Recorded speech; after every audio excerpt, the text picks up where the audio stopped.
Luigi Mangione. Luigi Mangione. And Luigi Mangione as the possible shooter of UnitedHealthcare CEO Brian Thompson. Let's get into it.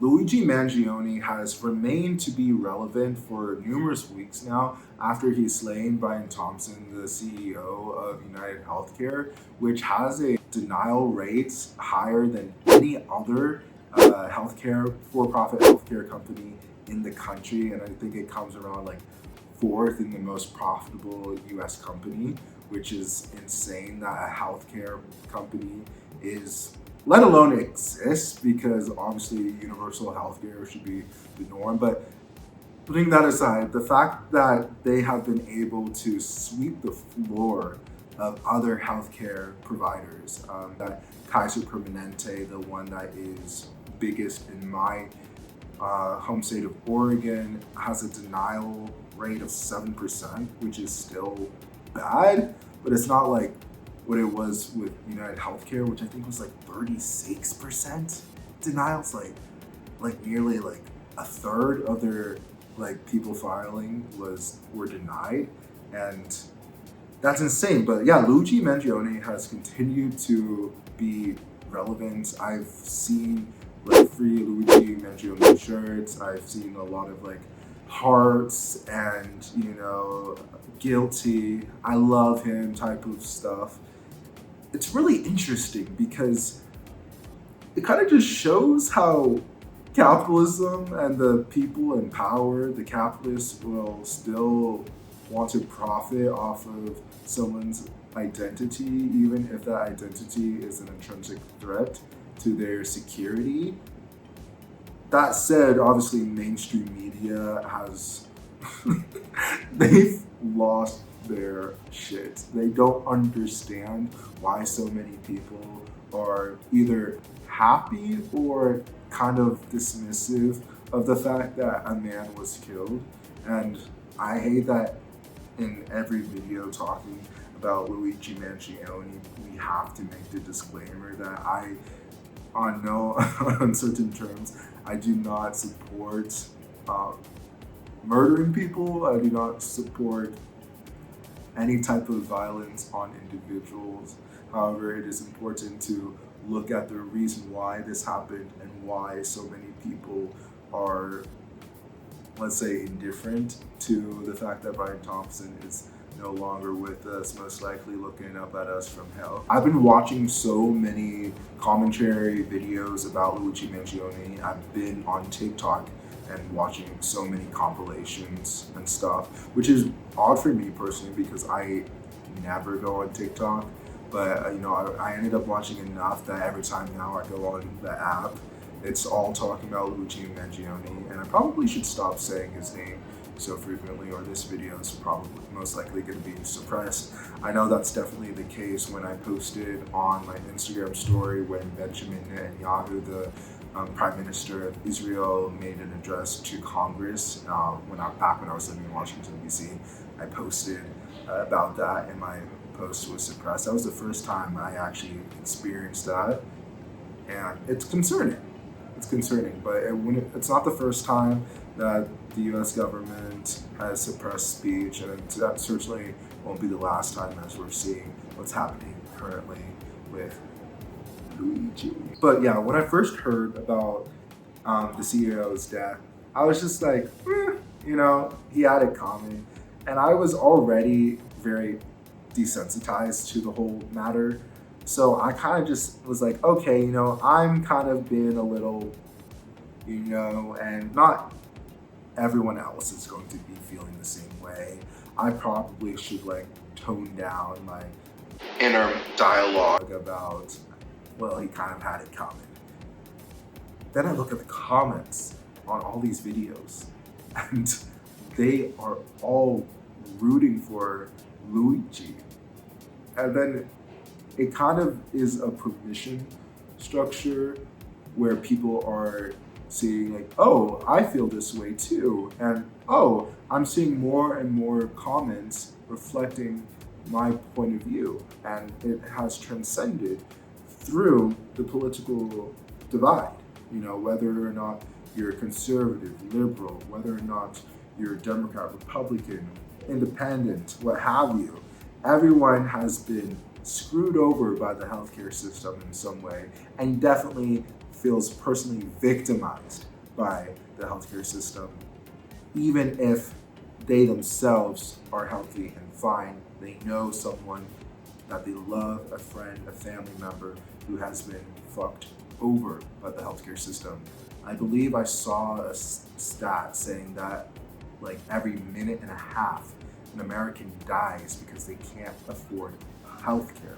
As someone who is currently living in the United Kingdom, I am so happy that I don't have to stress and worry about healthcare. I mean, back when I was living in the state, I had socialized healthcare. Oregon has the Oregon Health Plan, and it's for people who can't afford or are too young to earn enough money to afford healthcare. And so I fortunately was able to use that. I didn't use it. I didn't end up using it because it has its own hurdles. You know, it's not perfect. But I was able to have that protection whether or not I was in Oregon, in Washington, D.C., where I was living for a year, or quite literally just driving across the country. I know that if I needed healthcare, I would have been able to access it. However, this is not like a universal thing, which is the problem. It's not a universal thing. And even this carve out, this caveat of healthcare that I was able to access still has its own hurdles, imperfect, and really needs like robust reform. Here in the UK, in order to even get my visa, I had to pay about £1,000, which is probably around like $1,200. However, that covers me for my entire stay here, and I don't believe that I'm going to have to pay more when I extend my visa for another 2 years, which is something I plan to do. If I do, I'll catch up with you guys and let you know, but as of now, I don't see how that is possible. Anyway, the point is, I'm trying to say is, even though I had to put that money up front, any healthcare issues that I have, any surgeries, anything like that is completely covered. And so I don't have to worry about any possible incidents that could leave me injured. I know that during my rugby, the first half of rugby season, I really injured my wrist and my ankle, and I was able to go into the NHS and get an x-ray and have them look at it. Fortunately, I was fine. It just needed a lot of healing time. But that would have been super expensive. It would have been super inconvenient, and that's by design if I had to go through that process in the US. And so, as I said earlier, I do not condone violence. I do have sympathy for people who have been victimized of the healthcare system in the United States. Like, there's only, 2 countries? I forget, maybe it's Liberia. Maybe I'm kind of mixing up these statistics, but I think Liberia and the United States maybe are the only countries that don't have like universal healthcare. If I'm wrong about that, put a comment down below in the comment section. But essentially, the United States is the only country that doesn't have universal healthcare. It's because we live in a staunch capitalistic society where, for some reason, we're all okay being fucked over. Even the police officers who are guarding Luigi Mangione, I hope you guys saw that like iconic photo of Luigi Mangione being led by a bunch of New York police officers with fucking Eric Adams in the back, and it just looks like, wow, like you guys are making Luigi look way more strong, way more powerful, way more intimidating than he actually is. In fact, like it makes everyone who sees this image think like, wow, like they're really afraid of him. Like the establishment, the billionaires are really afraid of this dude. So that they're so afraid that they have all these police officers.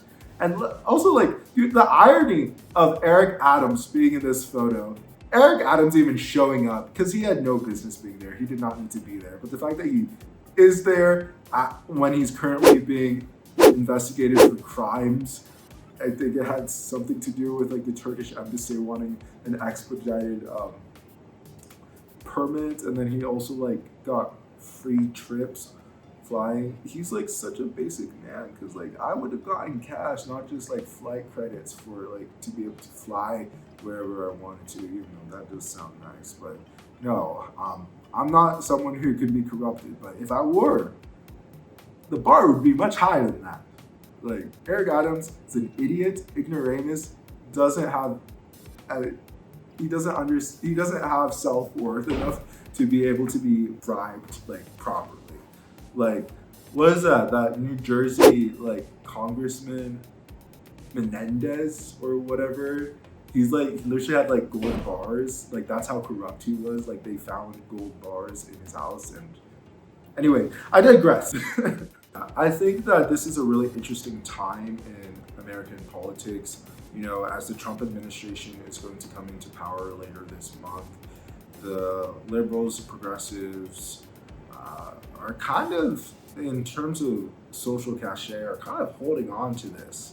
And they're turning up the heat on talking about universal healthcare and, quite frankly, like demanding universal healthcare. It's a human right, in my opinion. You know, there are certain things that you need just to exist as a human being. Healthcare is one of them, you know. Food, water, shelter, all of that is just basic needs. Now, don't get me wrong, the conservatives or libertarians, you don't have to come after me. I'm not saying that we need to have like free food and housing, but I think that we need to be accommodating for people who wouldn't be able to afford that in a regular capitalistic structure. So if someone needs assistance in like housing, we should be able to give them assistance in housing, whatever that may look like. If someone is food insecure, we need to address that. When it comes to healthcare, just like food and shelter, is a necessity, and there shouldn't be a benchmark for someone to reach in order to qualify for that. I'm not too optimistic that we will see universal healthcare in the near future. However, I am optimistic that universal healthcare in the United States is on its way. I don't see how any politician, particularly the Democrats, I don't see how anyone can run in the 2026 midterms without running for universal healthcare. They thought that they had everything accomplished when Obamacare was passed, but the Republicans, defanged it as much as they could, and thank God, I believe it affords like 30 to 40 million Americans healthcare that otherwise would not have it. But we need to expand that. I think that a lot of people are talking about the expansion of Medicare, and not just people 65 and up, but over the years starting to lower their age requirements. So go from 65 to 55, go from 55 to 45, and so on and so forth, so that eventually everyone will be covered.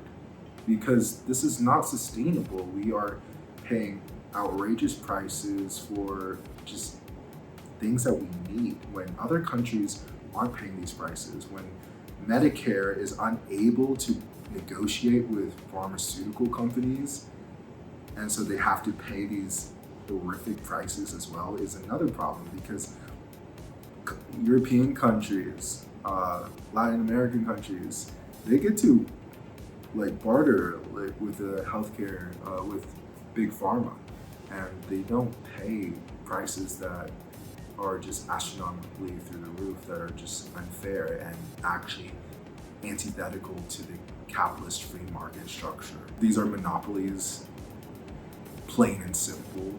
And if we really want to live in a truly capitalist country, which I'm not an advocate for, I am a democratic socialist. I believe that there needs to be, a balance, a system that can make up for the lacking of a capitalist structure, but also incentivizes innovation and, economic development. However, yeah, there's a lot needs to be done, but seeing people's sentiments and hearing their anger and frustration, you can only push people so far.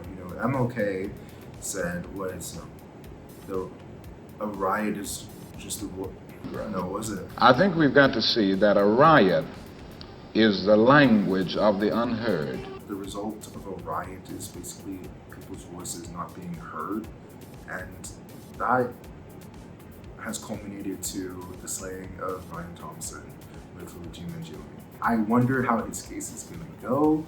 I feel like a lot of people in the jury will be very sympathetic to him. He is a wealthy, good-looking, white guy who, even though allegedly conducted violence, may not be found guilty of it. Just because healthcare companies and CEOs of those companies can deny people's claims with a stroke of a pen does not take away the amount of violence and death that brings. Just because the tool is different does not take away its lethal impact. And one can argue actually, why be ambiguous at this point? One can argue the fact that Brian Thompson is a fucking thug. He's a gang member in ways that he is responsible for thousands of people dying.